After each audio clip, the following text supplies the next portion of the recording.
नमस्कार, आप सभी का मेरे चैनल में हार्दिक अभिनंदन है, स्वागत है।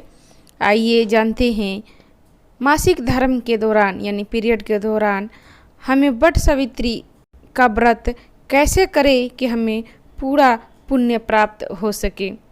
कुछ महिलाएं ऐसी भी होती है जो कि ऐसा सोचती है कि वट सावित्री व्रत के शुभ अवसर पर अगर उनको मासिक धर्म आ जाए तो यह अच्छा नहीं होता है, जबकि महिलाओं को ऐसा नहीं सोचना चाहिए, क्योंकि यह एक प्रकृति का नियम है। वह हमारे ज्योतिष शास्त्र के अनुसार बरगद के पेड़ में ब्रह्मा, विष्णु और महेश यानी त्रिदेव का वास होता है। इसलिए इस वृक्ष की पूजा करने से तीनों देवों की कृपा प्राप्त होती है और महिलाओं को अखंड सौभाग्यवती रहने का वरदान मिलता है। वही ऐसे में जब महिलाओं का मासिक धर्म शुरू होता है तो उन्हें ऐसा लगता है कि वट वृक्ष में वास करने वाले देव ब्रह्मा, विष्णु और महेश के साथ साथ ही माता सावित्री उनसे इस साल पूजा नहीं करवाना चाहती है। क्या इस वजह से ऐसा हुआ? हमें अथवा महिलाओं के मन में अनेक प्रकार की भ्रांतियाँ, प्रश्न उत्पन्न होने लगती है, जबकि महिलाओं को ऐसा तो कभी नहीं सोचना चाहिए, क्योंकि पीरियड महामारी और मासिक धर्म आना आम बात है। यह एक सामान्य सी बात है। हर महिला को समय समय पर इन चीज़ों से गुजरना होता है और सृष्टि में मानव की उत्पत्ति का आधार भी तो यही है। तो आइए जानते हैं पीरियड के दिनों में वट सावित्री व्रत का कैसे संपन्न करें। अगर आप इस बार पहली बार वट सावित्री व्रत कर रही हो तो आपको पीरियड आ गया है तो आप व्रत का प्रारंभ ना करें।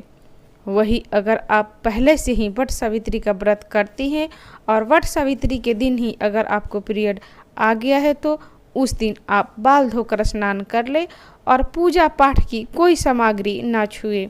वही आप अपने बदले में किसी और महिला से पूजा करवा ले और वट सावित्री की कथा कहीं दूर बैठकर सुन ले।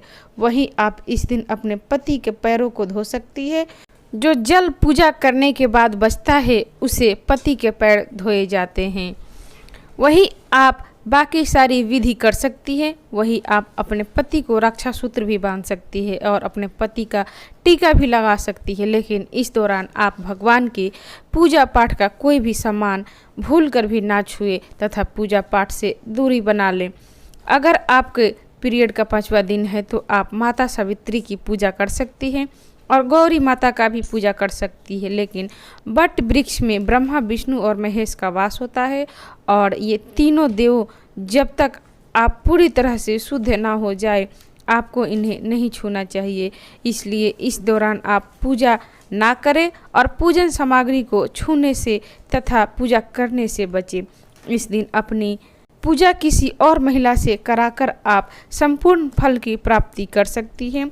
वहीं आपको व्रत करना है और इस व्रत से संबंधित सारे नियम का पालन भी करना है।